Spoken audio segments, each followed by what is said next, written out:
이제 대통령님 대신 수인번호 땡땡땡땡으로 불려지는 박근혜 전 대통령입니다. 지금이 1시 25분이 막 지났습니다. 그러니까 구치소에 수용된 지, 수감된 지 박근혜 전 대통령 9시간째인데요. 점심시간이 지났을 텐데, 이 백성웅 변호사님. 네.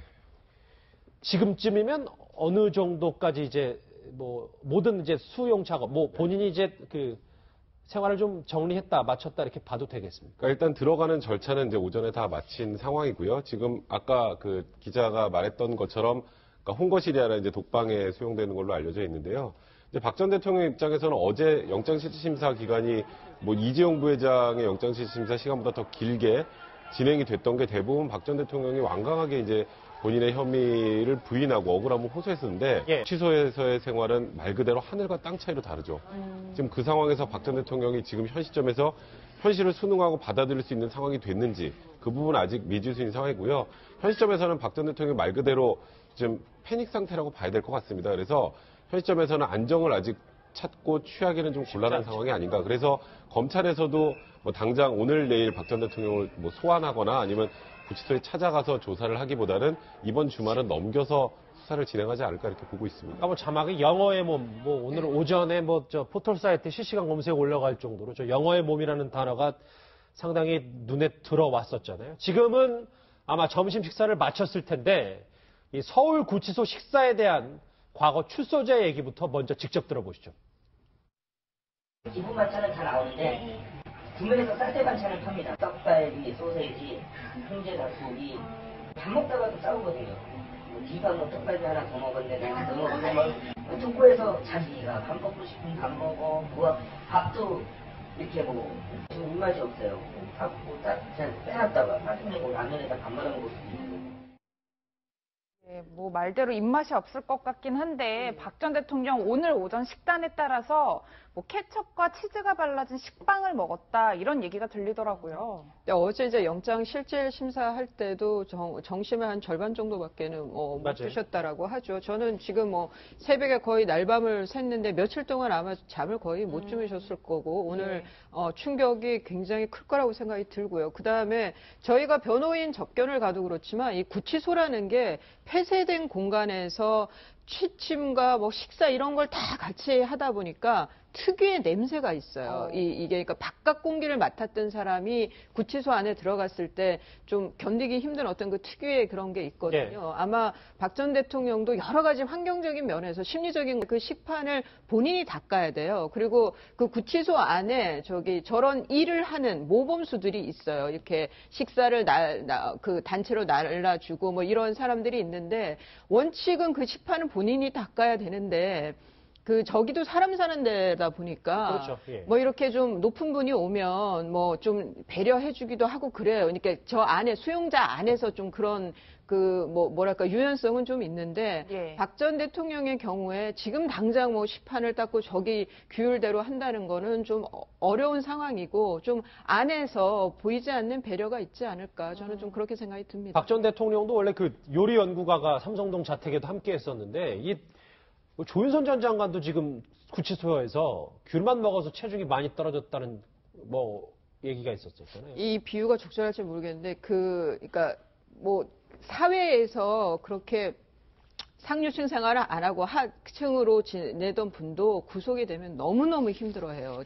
그 상황 자체를. 그리고 조윤선 장관의 경우에도 고생 한번 안 하고 지낸 분인데 예. 갑자기 예상치 못한 저런 구속이 됐을 때 적응이 굉장히 힘들었을 것 같고요. 그래서 지금 시간이 어떻게 되냐고 계속 묻고 또 너무 시간 물어봤었잖아요. 예, 구치소에서 또 너무 많이 울어서 옆방에 같이 수용돼 있던 사람이 벽을 두드릴 정도였고 그리고 식사도 못해서 아마 귤만 계속 먹어서 체중이 많이 빠졌다 이런 보도가 있었는데 예. 앞서 말씀드린 대로 구치소 내가 이게 바깥에서 좀 잘 지냈던 분들은 정말 적응하기 쉽지 않아요. 특히 남자분들은 그래도 군대 생활을 했던 분들은 적응이 조금 빠른데요. 제가 그 정치인들 중에 구속돼 있을 때 접견을 가보면은 정말 힘들어합니다. 말씀하신 것처럼 예. 설거지도 본인이 해야 하고 청소도 본인이 직접 해야 할 텐데 박 전 대통령에게 구치소 생활이란 정말 적응하기가 너무 힘들 것 같아요. 그 말에 앞서서 우선 참 박 전 대통령이 서울구치소에 그렇게 수감되는 모습을 보면서 정말 그 자진 사퇴 같은 정치적 결단을 내렸더라면은 이런 최악의 상황은 오지 않았겠느냐 하는 그런 안타까움이 있더라고요. 그 생각이 먼저 드셨어요? 네, 모든 사람들이 그러지 않았을까. 저런 모습을 우리 국민들이 안 봤으면 하는 그런 감정들은 다 가졌을 것 같고, 이수희 변호사님도 말씀하셨지만, 이제 고위직을 지냈다든가, 이렇게 높으신 분들은 사실은 이렇게 수감이 되면은 좀 적응을 하시는 분들도 있지만 참 못 견뎌 하시는 분들이 있는데, 저는 특히 박근혜 전 대통령 같은 경우는 그런 수감 생활에 적응을 하고 현실을 수용하는 것이 쉽지 않을 것이다. 또 잘 아시다시피 평생을 어떻게 보면 나무 수발을 받으면서 살아오신 분 아닙니까? 그런 분이 지금 들어가서 대통령직은 그렇다 하더라도 죄송합니다. 생활 자체가 예. 본인 스스로 이렇게 무슨 설거지를 한다든가 방을 청소를 한다든가 이런 것을 해보지를 거의 안 하셨다고 본다면 예. 과연 저분이 들어가셔가지고 그런데 적응하면서 할 수 있을까? 예를 들면 우리가 말하는 그 식구통이라는 밥 들어오는 그 통에서 밥을 받아가지고 책상 겸 식탁으로 쓰이는 거기서 밥을 먹고 그렇죠. 그 화장실이 있는 그 세면대에서 그걸 씻어서 본인이 이제 반납을 하는 거 아닙니까? 특히 저는 걱정이 되는 것은 박근혜 대통령이 어떻게 보면 약간의 결벽증이 있는지 그런 그 변기 이런 부분에서는 해외에 가서도 변기를 남이 쓰는 것은 좀 바꾸고 그랬다는 보도까지 있었는데 저기는 지금 구형 변기 아닙니까? 비대가 달린 그런 변기도 아니고 그런 구형 변기 남이 쓰던 변기를 물론 새로 갈았는지 어쩐지는 모르겠습니다만은 그런 저런 것들이 참 박 전 대통령의 입장에서는 견디기가 힘들겠다 그런 생각이 듭니다. 안타깝습니다. 아침 6시 그리고 밤 9시 취침 이런 빡빡한 스케줄 또 단체 생활을 지켜야 되는데요. 서울구치소에서 수감 생활을 직접 했던 정청래 전 의원의 목소리 한번 들어보시죠. 검신부터 시작해서 신체 검사부터 시작해서 모든 옷을 탈의해야 됩니다. 어떤 지병이 있는지 뭘 숨겨 들어온 건 없는지 그 과정이 굉장히 괴롭습니다. 본인이 참 이게 현실인가 이런 생각이 꿈인가 생신가 그런 생각이 들 텐데 수의를 갈아입습니다. 그러면 이 왼쪽 가슴에 번호가 쓰여 있습니다. 그리고 23번 접견 그러면 면회를 가야 되는 거구나. 23번 출정 그러면 재판받으러 법정에 가는구나. 이거 심리적으로 많이 붕괴되고 그리고 이제 혼자 대화할 상대도 없고 고립무원에 빠지는 거 있지 않습니까? 예, 말처럼 검신을 받고 머그샷을 찍는다고 하죠. 그러고 나면 아무리 정신이 튼튼한 사람도 굉장히 심리적으로 무너질 수밖에 없을 것 같아요. 사실 조윤선 전 장관도 그 과정에서 굉장히 많이 힘들어하고 무너졌다는 얘기가 나왔었는데요. 네. 근데 이제 일반인 분들이 생각하는 거랑은 조금 달라졌습니다. 과거보다는. 그러니까 예전에 지금 정청래 전 의원이 얘기했던 것처럼 어쨌건 제일 이제 신체 검사하는 것 중에 제일 모욕적이라고 생각할 만한 부분이 구강 검사하고 항문 검사인데 이렇게 자해할 수 있는 그런 가능성이 있기 때문에 굉장히 철저히 조사를 하거든요. 근데 보통 항문 검사를 외관 육안으로 보면 굉장히 모욕적이잖아요. 그런 부분이 아니라 카메라가 달린 의자에 앉아서 이제 검사를 하고요. 그 부분 녹화도 이제 철저히 금지가 됩니다. 그래서 과거보다는 인권보호 측면에서 많이 개선이 됐지만 그래도 그 과정을 거친다는 것 자체에 대한 과정을 거쳐야 되는데 그런 정 과정을 거치면서 이제 심리적으로 굉장히 많이 무너질 수밖에 없는 상황이 되고요. 그러니까 박 전 대통령 입장에서 아까 말씀하셨던 것처럼 이 구치소의 생활은 생활 별개로 하더라도 지금 이 거쳐가는 과정 자체에 대해서 굉장히 정신적으로 큰 충격을 받았을 가능성이 많습니다. 그래서 오늘, 내일, 길게는 한 달 이상 동안도 박 전 대통령이 심리적으로 안정을 찾기는 좀 힘든 상황이 아닐까 좀 생각합니다. 근데 저 심리적으로 많이 가라앉은 상태에서도 마지막 자존심이 수의 얘기잖아요. 그러니까 이제 최순실 씨의 경우도 사복을 입은 경우도 있고 이제 법정에 출석했을 때도 수의를 입은 것도 있지만 박근혜 전 대통령 그런 모습은 전혀 비추지 않을 가능성이 크잖아요. 그러니까 외부에 나올 때는 이제 좀 그 규정이 바뀌어서 사복으로 갈아입을 수 있지만 그 구치소 내에서는 사복을 입을 수가 없는 거죠. 그렇죠. 그래서 정해진 수의를 입게 되고요. 그리고 아직 쌀쌀하기 때문에 매점에서 영치금으로 좀 따뜻한 이렇게 솜이 들어있는 옷을 사 입기도 하고 아니면 안에 하얀 면티 같은 걸 받쳐 입기도 하고 그 안에서 적응하는 데는 좀 나름의 좀 보충할 게 있지만 기본적으로 수의라는 것이 이름이 아니라 수용 번호 번호로 호명이 되고 예. 또 그 말씀하신 대로 검신 절차를 거쳤을 때 뭐 심리적으로는 거의 바닥을 치는 거죠. 그리고 저는 그냥 뭐 구치소에서 그래도 명색이 전직 대통령인데 좀 많은 배려가 있었으면 해요. 그리고 이 뭐 여성 미결수의 그건 예우가 아니다 배려라는 말씀이죠. 예, 저는 대통령이기 때문에 저는 거기에 대한 좀 배려는 있었으면 좋겠다라는 뭐 인간적인 기대를 하는 겁니다. 수의를 입고 이름이나 직함 대신 수인 번호로 불리게 될 박근혜 전 대통령이 그 친인척들에 대한 걱정, 박 전 대통령을 바라보는 걱정이 큽니다. 신동욱 씨의 목소리 한번 들어보시죠. 그곳은 정말 하기가 힘든 곳이야. 내가 1년 6개월을 있어 봤잖아. 나는 그 대통령이 그 들어가시면 어떤 절차를 밟는지 나는 다 알잖아. 내가 경험해봤으니까. 그 내가 답답하다는 거야. 나 같은 강성도 그 번디기가 힘들었는데 그 양반께서는 얼마나 힘들겠어. 거기는 오로지 수본입니다. 면회를 와도 수본을 불러야 되고 무슨 수본을 불러요. 내가 있을 때 내 수본이 1156번이었어. 내가 1156번을 얼마나 많이 들었으면 지금도 기억하겠습니까? 나는 정말 대통령께서 수본을 부르면 예 하고 대답할지가 걱정이야. 뭐 안타깝죠. 사실은 뭐 마음이 편한 사람이 뭐 그렇게 많지는 않을 것 같은데 물론 뭐 다른 생각을 가진 분들도 있겠습니다만 이 정치적 상징이었던 박 전 대통령의 올림머리도 더 이상 할 수 없게 된 것 많은 관심과 여러 가지 생각들을 들게 합니다. 올림머리가 박근혜 전 대통령의 심리에 미치는 영향에 대해서 오늘 국민의당 이용주 의원 이렇게 분석했습니다. 지금 들어가면서 올림머리를 푸는 순간 그리고 아침에 일어났을 때 다시 올림머리를 할 수 없다고 되는 순간은 본인이 파악하게 될 때 그런 현실을 직시하게 될 때 박 전 대통령이 작년 11월부터 있었던 지금까지 것들을 새롭게 인식하는 즉 현실을 인식하게 될 시점이 되지 않나 싶습니다. 올림머리를 푸는 순간 본인이 인식하게 될 것이다 이런 이야기를 했는데 실제로 이미 수용된 뭐 최순실 씨나 조윤선 전 장관 등의 모습을 보면 굉장히 지금 밖에서의 모습과는 다르다. 저희가 이런 모습을 볼 수 있었던 것 같아요. 지금까지. 그 올림머리는 어떻게 보면 박근혜 대통령이 그 머리 스타일을 그러니까 어머니 유경수 여사가 했던 머리 스타일을 그것도 있지만 본인의 어떤 자존심 또 박근혜라 내가 박근혜야 하는 그 자존심의 어떤 상징성이 있는 거거든요. 그걸 지금 풀어 헤치는 거 아닙니까? 뭐 머리핀을 들고 갈 수도 없고. 오늘 이제 서울구치소로 이동 중에 저 모습이 좀 폭찰이 됐어요. 잠시나마. 그 올림머리를 못 한다는 것은 이제는 박근혜 대통령으로서는 참 받아들이기가 힘들 거예요. 지금 삼성동에 계실 때도 꼭 그 정매주 자매인가요? 예. 매일 아침 일찍 와가지고 올림머리를 했지 않습니까? 그런데 이제는 구치소에서는 그런 것을 할 수 없다는 현실, 그런 것을 정말 받아들이기가 어려울 거고, 그런 것들은 저뿐만 아니라 모든 국민들이 죄는 미워도 사람은 미워하지 말라는 말이 있지 않습니까? 그리고 보통 사람도 아니고 전직 대통령이고 또 박정희 대통령은 따님 아닙니까? 그런 분이 그렇게 들어가서 어려움을 겪는다는 사실에 대해서는 많은 사람들이 가슴 아파하지 않겠느냐. 본인은 하물며 본인이야 더 말할 것도 없지 않겠습니까?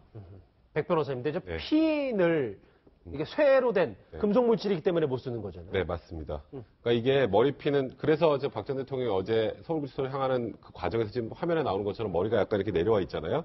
핀을 뺀 상태입니다. 과거에 기억하실지 모르겠는데 김기춘 전 실장 영장 실질자 받을 때 원래 보통 끼는 이 금태가 아니라 뿔테를 쓰고 나왔어요. 맞아요. 예. 그래서 김기춘 실장이 구속이 될 거 어느 정도 예감을 하고 있나라는 얘기가 나왔던 게 그런 이유입니다. 그래서 원래 뿔테가 아닌 일반 금태, 그런 쇠로 된 안경테도 안에 사용하지 못하게 되거든요. 그래서 박근혜 전 대통령 입장에서는 조금 전에 말씀하셨던 것처럼 본인의 상징과 같은 이제 올림머리는 현실적으로 할 수가 없는 상황이 되고요. 그러니까 올림머리 외에 이제 구치소 내에서 이제 자원봉사 형태로 커트 서비스 같은 건 해줍니다. 이제 그렇게 해서 박 전 대통령이 커트를 하고 고무줄로 머리를 묶는다거나. 그러니까 머리를 좀 자르는데 말씀 끊어서 이거 최순실 씨도 좀 머리를 약간 잘랐었잖아요. 네, 그런 그렇죠. 거랑 네, 비슷한 그런 것들은 이제 구치소 내에서 할 수 있는데 그 외에 지금 미용 서비스를 봐서 무슨 올림머리를 한다는 건 현실적으로 이제 불가능한 상황이 되고 설사 혼자 할 수 있다고 하더라도 그 핀이 들어가야 되는 상황이면 핀은 아까 말씀드렸던 것처럼 안에서 갖고 있을 수가 없습니다.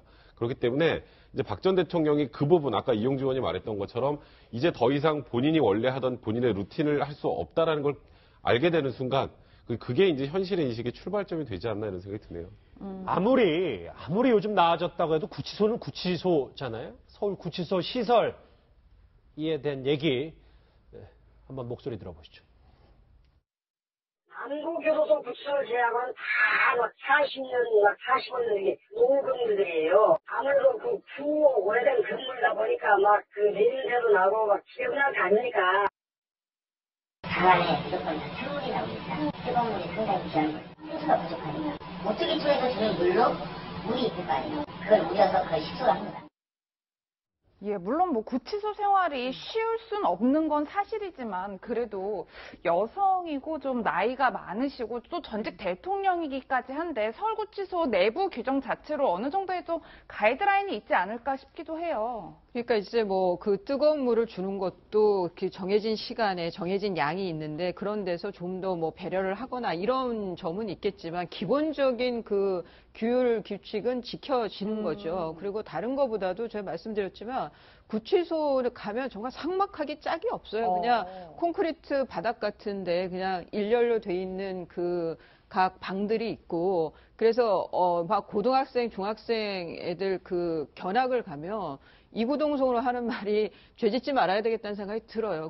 그런 게 구치소 시설이거든요. 예. 뭐 그게 전직 대통령을 아무리 뭐 배려를 해준다라 하더라도 기본적으로 구치소 생활 자체가 삭막하기 짝이 없고 견디기 힘든 거죠. 특히나 박근혜 전 대통령의 경우에는 제가 이 비유가 적절할지 모르겠습니다만 이제 영화에 보면 마지막 황제 프이가 있잖아요. 영화 보면 늘 이렇게 그 황제로 살면서 누구 손이 거치지 않으면은 본인이 신발도 신지 못하던 그 푸이가 그 적응하는 모습들이 이제 영화에서 나오는데 저는 박근혜 전 대통령을 보면서 왠지 그 영화가 연상이 됐어요. 그러면서 보통 사람들보다는 훨씬 힘들겠구나. 물론 그렇다고 해서 박근혜 전 대통령이 받고 있는 혐의에 대해서 뭐 면죄를 주장하는 건 아니고 여하튼 인간 박근혜에 대해서는 좀 그 연민이 생기는 거는 좀 어쩔 수 없는 것 같습니다. 아까 잠깐 밑에 자막으로 나갔었는데 백성훈 변호사님 지정된 시간에 딱 TV를 볼 수 있다라는 얘기가 있는데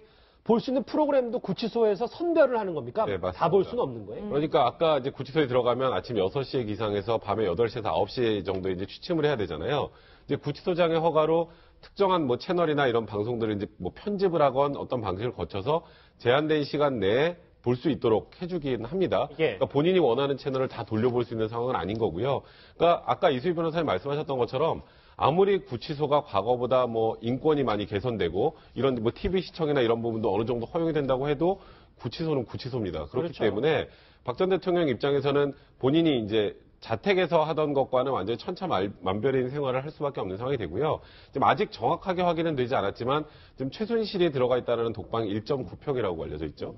근데 박 전 대통령은 더 넓은 방이 이제 존재하지는 않는데 과거에 이제 노태우 대통령, 전두환 전 대통령 같은 경우엔 3.5평 정도 되는 독방을 썼습니다. 그때는 내부에 이미 어느 정도 좀 준비를 하거나 아니면 홍거실 하나를 터서 혼자 사용할 수 있도록 어느 정도 배려를 했었는데 지금 서울구치소에서 박 전 대통령이 들어올 거를 어느 정도 가능성이 있다는 판단의 준비를 했는지 모르겠습니다만 그렇다면 기존의 독방보다는 다소 넓은 독방에 있을 수도 있다. 뭐 그런 점은 한번 생각해 볼 필요가 있는 부분입니다. 예, 뭐 또 한 가지 짚어볼 게 이 구치소에 여성용 변호사 접견실이 4개밖에 없다고 하는데 좀 변호사 접견하는 것도 만만치 않을 것 같아요. 이게 서울구치소가 아마 우리나라에서 제일 규모가 클 거예요.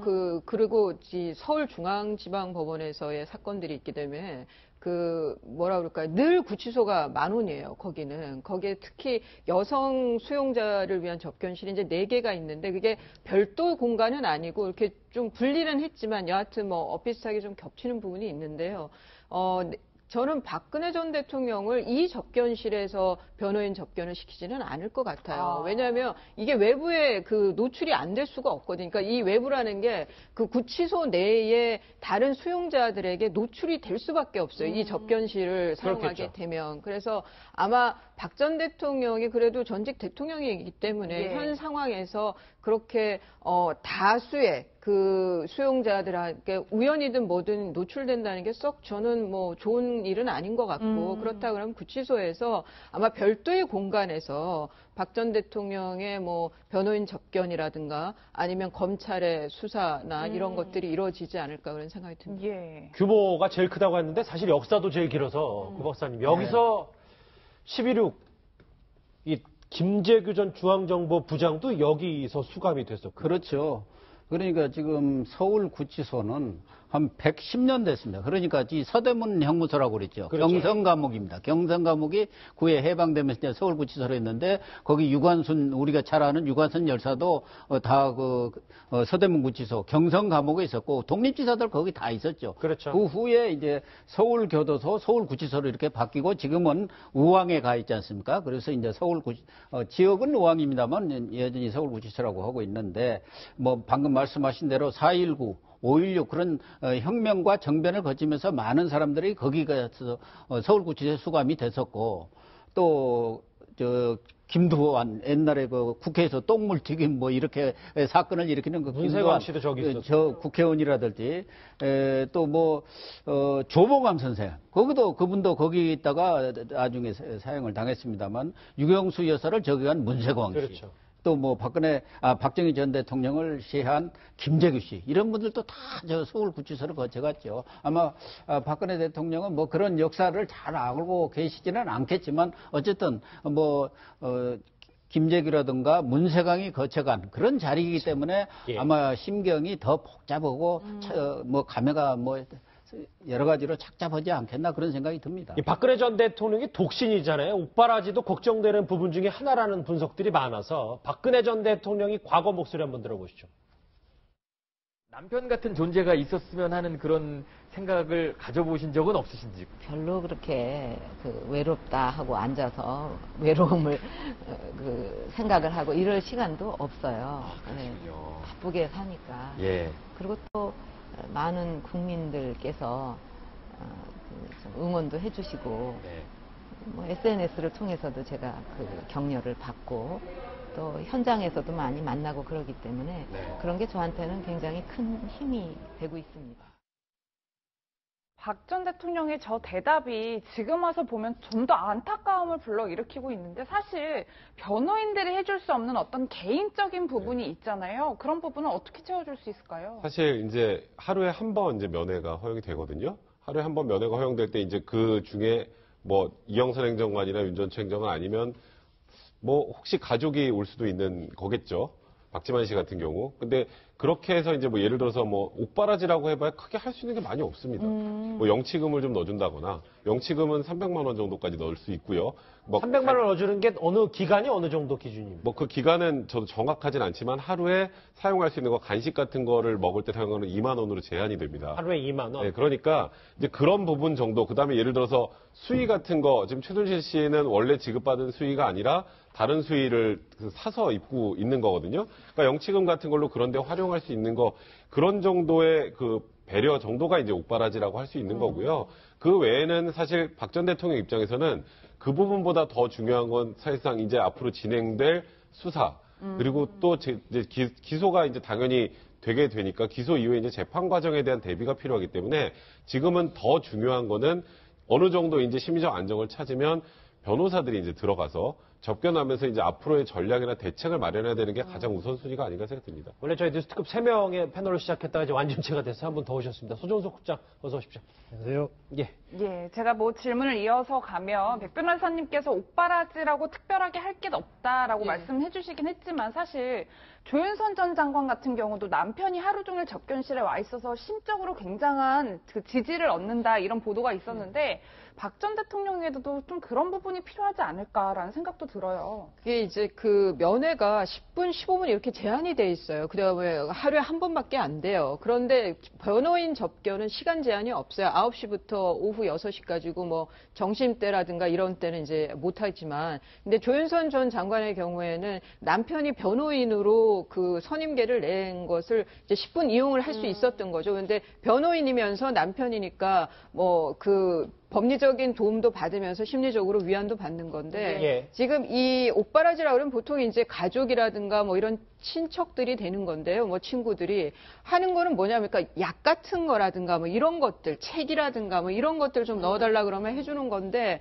무엇보다도 중요한 거는 10분이라도 여하튼 가족을 보게 되면은 심리적으로 안정을 느껴요. 그래서 예. 매일 특히나 이렇게 저기 바깥에서 좀 어느 이상의 그 사회적 지위를 누렸던 분들은 가족이 하루라도 그 면회를 안 오면 막 불안해하고 이런 증세를 보여요. 뭐 밖에서 무슨 일이 있는 거 아니냐 뭐 이러면서. 그런데 저는 박 전 대통령의 경우에는 그 올케 서양희 변호사가 변호사니까 뭐 변호인으로 선임계를 내고 조윤선 전 장관의 남편과 같은 역할을 할 수도 있을 거고 아니면은 이제 그 가족의 면회라고 하더라도 저는 박 전 대통령의 경우에는 좀 그 가족이나 아니면 뭐 같이 지냈던 윤전추 행정관이라 해서 좀 매일 보면서 심리적으로 이렇게 그 위안이라 그럴까요? 뭐 이런 것들이 지금 필요한 정신적 상황이 아닐까 그런 생각이 드네요. 말씀을 하셨던 것처럼 어제 박지만 회장이 삼성동 자택을 깜짝 방문했기 때문에 이제 본격적으로 옥바라지를 하는 거 아니냐라는 얘기도 있는데요. 박지만 회장의 어제 목소리 한번 들어보시죠. 박 전 대통령은 뭐라고 하시던가요? 그만하세요. 구속되실 수도 있는데 어떻게 생각하시나요? 대통령이 건강한데 어떻게 보이신가요? 뭐라 말씀하셨습니까? 구속되실 수도 있는데 한마디만 해주시죠. 말씀 시간 좀 갖게 해주세요. 어느 정도 만나셨어요? 한 10분, 15분 보셨나? 여기 눈가가 젖어. 좀 젖어 계셨어요. 담담하게 말씀하시는데 마음의 준비를 하고 계신 것 같고 좀 그런 눈가에 좀. 오랜만에 해후에 두 남매가 이제 눈물 흘렸다는 얘기도 오늘 보도가 있는데, 예. 그러니까 이제 박지만 회장이 더 나설 수밖에 없어서 이런 얘기를 좀 했어요. 최근, 그러니까 뭐 지인의 얘기입니다, 소국장님. 누나 뒷바라지는 내가 할 테니까 필요한 게 있으면 언제든 연락해달라라는 말을 했답니다. 좀 의지가 강해 보여요. 지금으로서는 이제 주변에서 가까이 돕던 최순실 씨가 없는 상황이기 때문에 누군가 이제 가까이 도와야 될 것이고, 그랬을 때 가장 역시 가까운 것이 동생. 박지만 씨나 박근영 씨 그리고 이제 올케인 서양희 변호사 이 정도로 꼽을 수 있을 것 같고요. 이번 사태 와중에 이제 박지만 회장이 그 주변에다가 굉장히 이제 박 전 대통령을 걱정하는 이런 얘기를 많이 했답니다. 그러다 보니까 누가 이제 삼성동에 그런 얘기를 전했고 그래서 박 전 대통령이 박지만 회장에게 이제 전화를 한번 했고 그래서 전화 통화를 했는데 그래도 이제 박지만 회장은 삼성동 자택을 한번 찾아갈까 말까 이렇게 좀 고민을 했던 것 같아요. 그럼에도 이제 주변 지인들이나 뭐 윤상현 의원 등이라든지 아마 좀 찾아뵙는 게 좋겠다 이렇게 얘기를 했던 것 같고 그래서 만나서 짧은 시간이지만 어쨌건 자매로서 여러 가지 걱정과 그런 고민 또 앞으로 일정 이런 것들을 좀 같이 상의를 했던 것 같고 박지만 회장으로서는 지금 이 누나인 박 전 대통령 옆에 아무도 없는 상황이기 때문에 앞으로 적극적으로 여러 가지 부분에서 뭐 옥중 뒷바라지를 좀 하겠다라는 의지를 뭐 표명을 한 것 같습니다. 저 한마디가 딱 눈에 들어. 이제 누나는 내가 모시겠다. 예, 백 변호사님, 사실 박근혜 전 대통령이 동생 부부에게 청와대 근처에 얼씬도 못하게 했다 이런 말도 했었는데 결국엔 남는 건 가족밖에 없구나 이런 생각도 들고 또 한편으로는 서양희 변호사가 전면에 나설 가능성도 있겠구나 이런 생각도 드는 것 같아요. 네, 서양희 변호사가 뭐 청사 사건을 전문으로 많이 했던 변호사는 아니라고 알고 있는데요.